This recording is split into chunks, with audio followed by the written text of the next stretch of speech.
What? That's just what happens.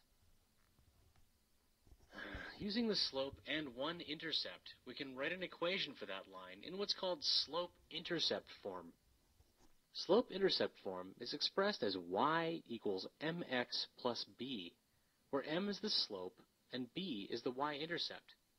So for our line, that's y equals 1 times x plus 1.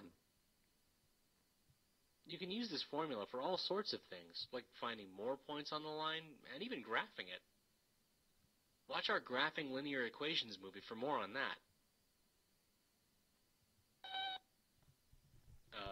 Yeah. Yes. Yes, we did what we came here to do. To the stairs. So writing linear equations should be review from Algebra 1 and Geometry. But let's recap. We have our slope as m. I always think of that m as our move, how much we're moving when we're graphing our slope. And then b is the beginning point for where we start our graph, so on that y-axis. So if we look at this first example, its intercept is right here, which is really kind of hard to read. But it's at 0, 2, and I'll just give it to you, since most of the other ones will hopefully be easier to read from there. So our slope, if we just want to count, or you could use the formula, we're going down 1 and right 3. So down 1, negative 1, right 3. And this is going left to right, it's going down, so it should be a negative slope. So there's our m. And then our b, where we're beginning, is up here at 2. So to plug that in, it would be y equals our negative 1/3 x plus 2. And there it is in slope-intercept form. We're also going to talk about point-slope form, which if we're given a point and a slope, we can put it into this form. And if we were to distribute and solve for y, then we would get back into slope-intercept form like above. So here's our point. We're going to label it. Hello. There we go.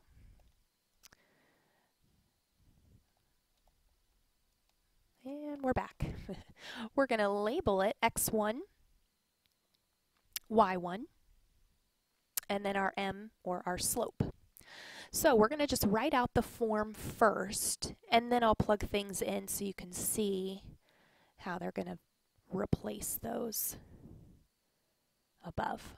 So our y stays y, but our y1 is going to become negative 7. Now we do bring down the subtraction symbol and the negative symbol. M is the slope, 4/3, and then x1. So leave the x, bring the subtraction, and then we fill in our x1, which is 0. And then we do a little bit of kind of simplifying in a sense, but no distributing or anything, because we want to leave it in slope-intercept form. Or no, we want to change it into slope-intercept. So yeah, we are going to. So change double negatives, and we have a y plus 7 equals 4/3 x. And then in order to get that y by itself, to get it into slope-intercept form, we just subtract that 7. Get it over there. So now we have y equals 4/3 x minus 7. We're in slope-intercept form. There's our slope, there's our intercept. Y is by itself. So we could graph that if we needed to. So you can either start, if you have just a point and a slope, and put it in point slope, or you can go from the graph, or you could go from 2 points, finding the slope, and then plugging it in from there. Extra examples, the first two, this is in the back of your notes packet. The first two are repeat. If we look at example 3, which one does it pass through? Well, we could find the slope, take 8 minus 0 over negative 5 minus 2, and we would get 8 over negative 7. And there's our slope, which we can now eliminate those two examples. And how do we know the intercept? Well, we could plug it into point slope. There's a point, there's the slope, or this is actually our x-intercept, because it's got a 0 for the y value. So our x-intercept being 2, 0, we could, but let's go ahead and plug it into point slope. I think that's a good idea to see that example. So y minus our y equals our slope times x minus 2. And then we would go ahead and distribute.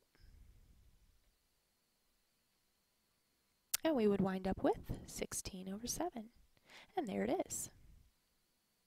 So if this was our y-intercept, it'd be easy to see what our y value or what our b value is, but you can always rely on point slope.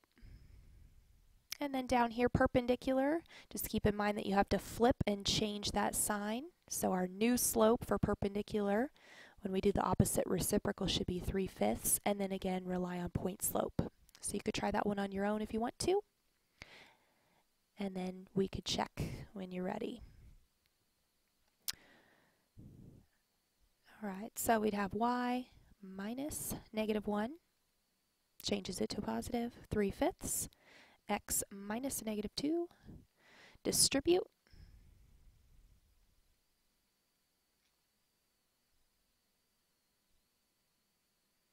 and then subtract 1.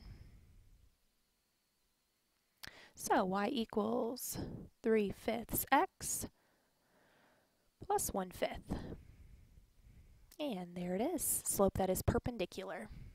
And we'll talk more about perpendicular and parallel as we go, but really just want to focus on being able to write the equations in both slope-intercept and point slope.